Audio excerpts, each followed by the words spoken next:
Prancheta do PVC, com Paulo Vinícius Coelho.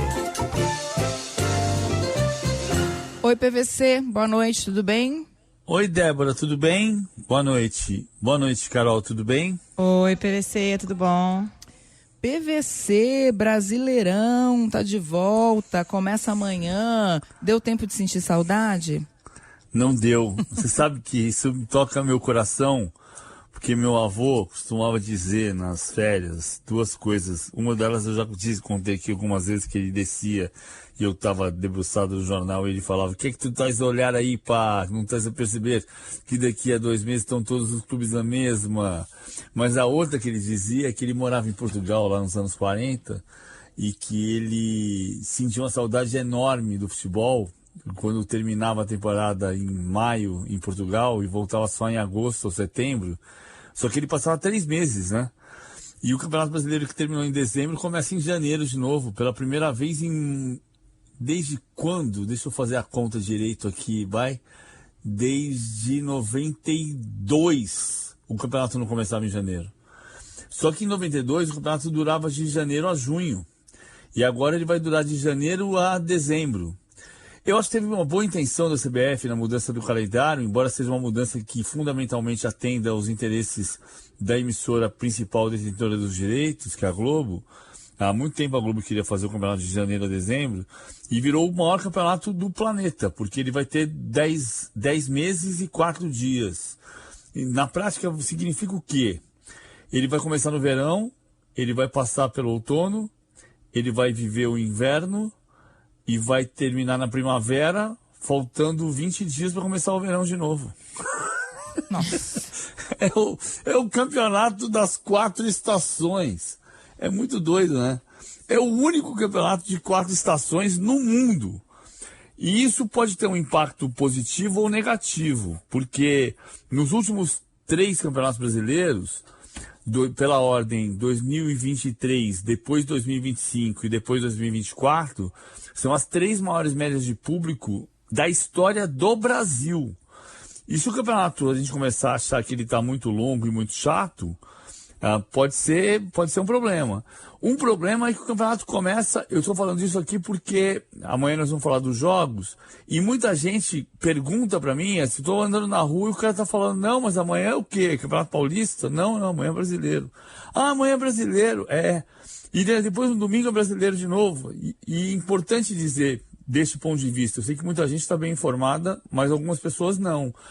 De amanhã até o dia 8 de março, Brasileirão é quarta e quinta-feira à noite e estadual é domingo e sábado à tarde e à noite, né?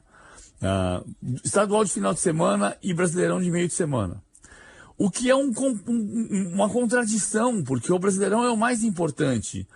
E se o Brasileirão foi o campeonato das 3 maiores médias de público de todos os tempos nos últimos 3 anos, pode ser um problema você ter que trabalhar na quinta de manhã e ter que ir no jogo quarta-feira às 21h30, como vai ter São Paulo e Flamengo, 21h30 de amanhã. Então, houve uma boa intenção na reforma do calendário? Houve sim, mas ainda tem um remendo, ainda não é um calendário definitivo. Amanhã vamos falar sobre os jogos, mas amanhã é o campeonato das 4 estações. Nessa rodada já tem 5 clássicos: Atlético Mineiro e Palmeiras, São Paulo e Flamengo, Fluminense e Grêmio, Corinthians e Bahia, Botafogo e Cruzeiro. Botafogo e Cruzeiro na quinta-feira vai fechar a primeira rodada às 21h30 de quinta-feira. Mas amanhã nós vamos detalhar os jogos direitinho. Ô, PVC, teremos Mundial de Clubes aqui no Brasil em 2029?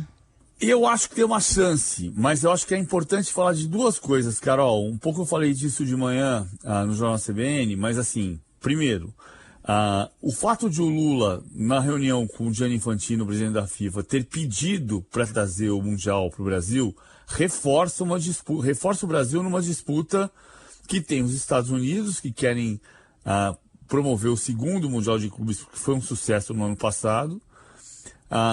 Por outro lado, a Copa do Mundo de Clubes nasceu como um torneio para substituir a Copa das Confederações, que era o preparatório da Copa do Mundo, então era no país sede da Copa do Mundo, por exemplo, Copa das Confederações, 2009 foi na África do Sul, porque a Copa do Mundo era na África do Sul em 10.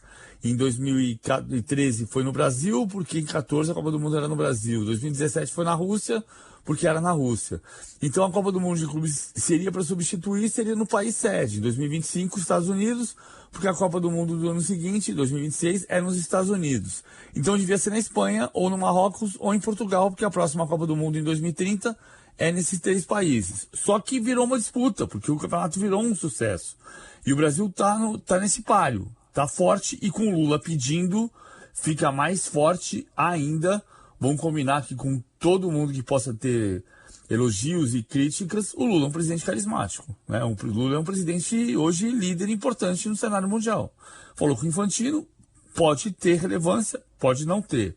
Agora, eu só queria lembrar de novo que o Infantino veio para o Brasil para falar da Copa do Mundo feminina. E a gente falou na visita do Infantino sobre quase tudo, e muito menos sobre a Copa do Mundo feminina. Exatamente. Que começa no ano que vem, no dia 24 de junho, e termina em 25 de julho de 2027. Então, assim, cara, o assunto é a Copa do Mundo feminina. O Lula tem perto de si um grande assessor que tem muito a ver com o futebol feminino, que é o Edinho Silva, presidente do PT, que é responsável, em grande parte, quando foi prefeito de Araraquara, pelo desenvolvimento do futebol feminino da Ferroviária. Então, assim, acho que vale ele falar pro Ancelotti, ganha a Copa do Mundo, depois vem pro Corinthians, falar pro Infantino, vamos fazer a Copa do Mundo de clubes masculina em 2029 no Brasil, ok, mas vamos falar da feminina, né? O Brasil vai ser a 10ª Copa do Mundo feminina, e o Brasil vai ser o 8º país só a sediar, porque foram 2 vezes nos Estados Unidos e 2 vezes na China. Para ser rigoroso, o 9º país, porque a de 23 foi na Austrália e Nova Zelândia. Mas é apenas a 8ª sede. Então a gente tem que falar sobre a história do futebol feminino no Brasil. É isso, muito bem lembrado. Valeu, PVC, beijo e até amanhã. Beijo, Débora, beijo, Carol, até amanhã. Beijo, PVC.